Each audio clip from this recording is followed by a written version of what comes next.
Hello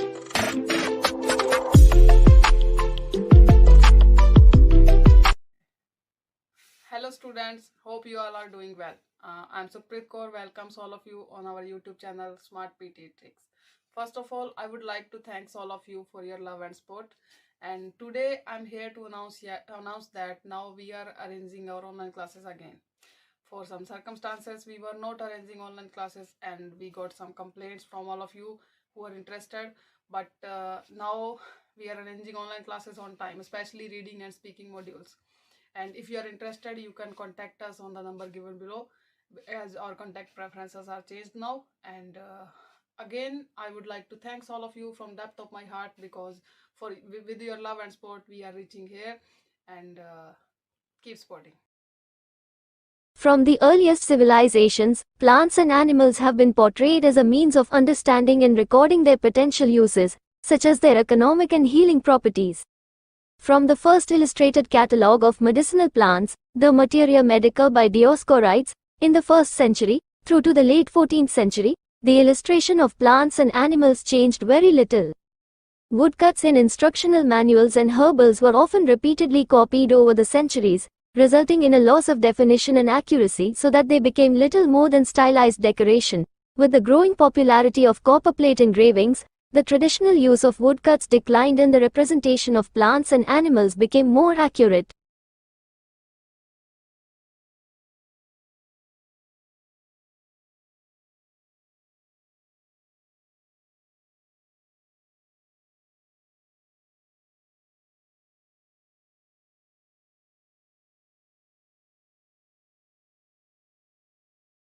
The supply of a thing, in the phrase, supply and demand, is the amount that will be offered for sale at each of a series of prices. The demand is the amount that will be bought at each of a series of prices. The principle that value depends on supply and demand means that in the case of nearly every commodity, more will be bought if the price is lowered, less will be bought if the price is raised. Therefore, sellers, if they wish to induce buyers to take more of a commodity than they are already doing, must reduce its price. If they raise its price, they will sell less. If there is a general falling off in demand, due, say, to trade depression, sellers will either have to reduce prices or put less on the market. They will not be able to sell the same amount at the same price. Similarly with supply. At a certain price a certain amount will be offered for sale, at a higher price more will be offered, at a lower price less. If consumers want more, they must offer a higher price. If they want less, they will probably be able to force prices down. That is the first result of a change in demand or supply.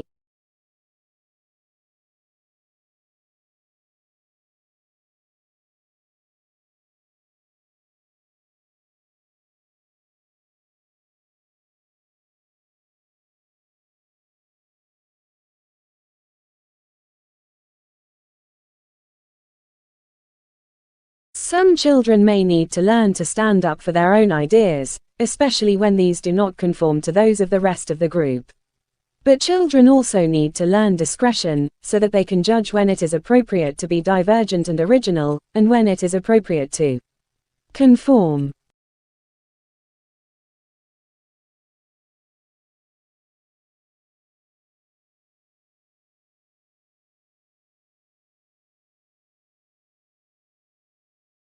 The creative process is fun, it should not be taken too seriously. Creativity may seem like a fun, self-indulgent activity to counteract the more serious work of the classroom. But the creative process presents many challenges. It requires concentration, persistence and determination to succeed. It may in fact be a frustrating and difficult process. Creativity deserves to be taken seriously.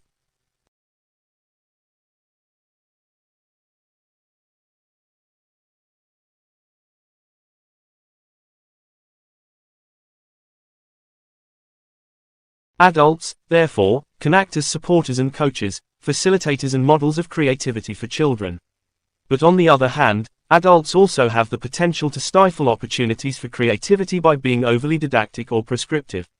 They can limit creativity by discouraging fantasy or by having low expectations about what young children are able to achieve.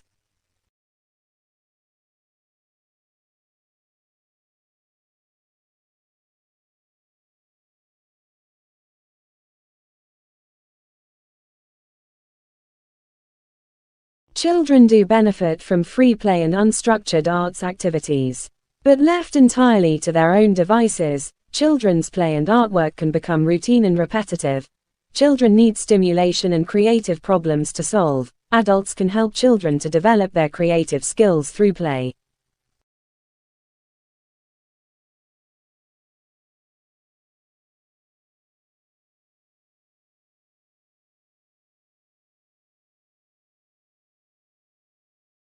The Arts Council of England asked the NFER to summarise recent research and theory on creativity in early childhood. The work entailed a selective review of research and theory published between 1988 and 2000 and resulted in a briefing paper on the subject.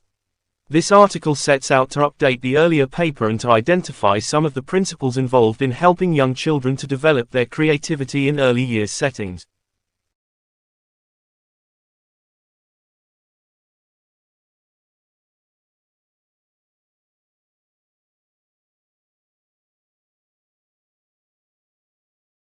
Children find it easy to transfer learning from one domain to another. All the evidence shows that most children find it very difficult to transfer learning from one area to another. Knowledge and skills are so context-specific that children may simply fail to recognize that something they had already learned can be applied to a new situation. Adults can help children to make the connection.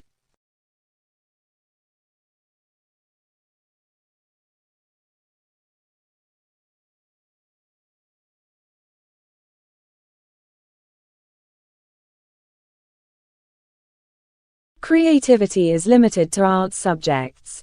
Although creativity is often associated with creative subjects, such as art and music, creativity is not subject-specific. Creativity is a way of approaching problem solving that can be exercised in different areas.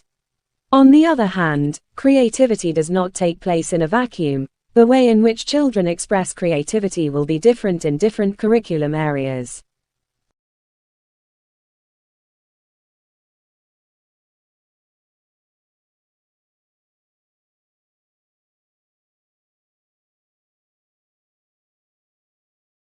There is a balance to be struck here, because insisting on extensive knowledge and skill development can be stultifying.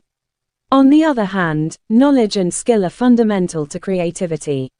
Existing knowledge of the world is a starting point for young children's play.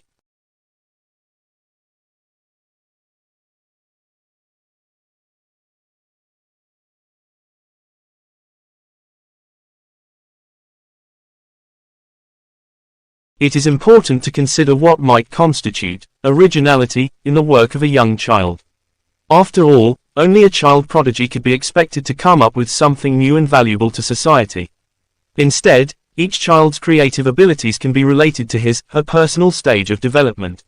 For example, a young child's work may be adaptive and original for that particular child and/or in relation to children in their class or age group.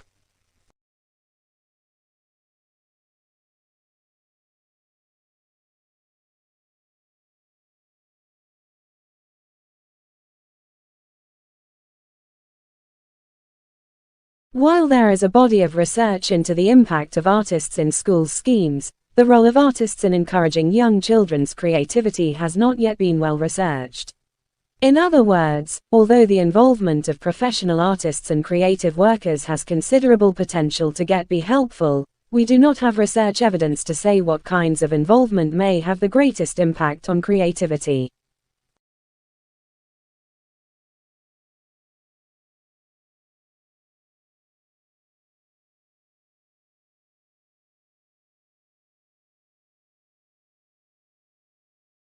These definitions have been welcomed as giving recognition to the importance of creativity and the role of education in encouraging creative development. The appearance of creativity as an aim of the curriculum in England is part of a trend to recognize the importance of creativity internationally.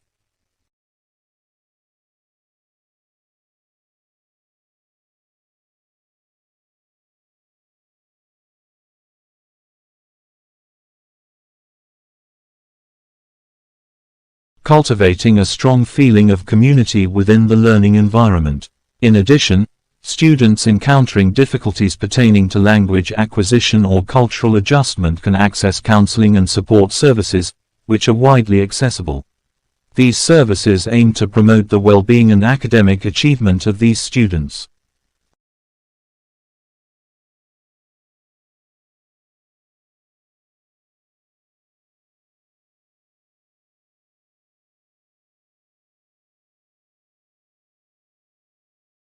Creativity is another term that people attach word meanings to, but it can be difficult to define concisely into a single definition as the depth of understanding behind it is more complex.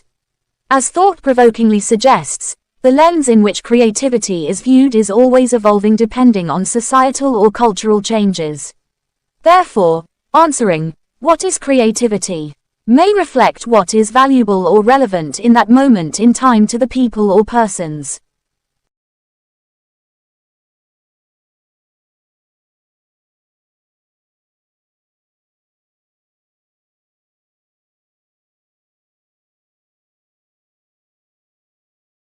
The adoption of this complete mini-bilingual program aims to empower our varied student group. Through the incorporation of critical literacy, cultural comprehension, and language competency, our educational environment fosters a supportive atmosphere in which students can flourish intellectually, linguistically, and culturally.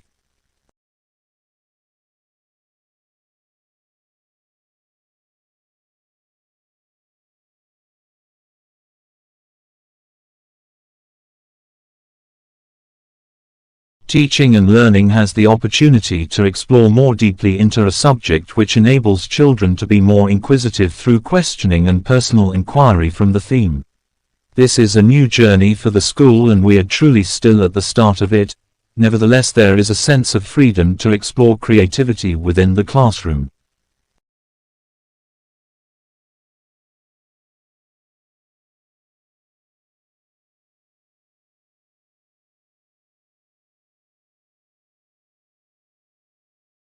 The primary exposures of the children are also ensured to be the same language speaking so that strategic mental growth can be supported. In the case of bilingual language and education, the families have the role of motivating the child for new learning processes. The development of a child's approach towards learning and the development of bilingual education is dependent on the scale to which the parents and the communities are influenced by a language.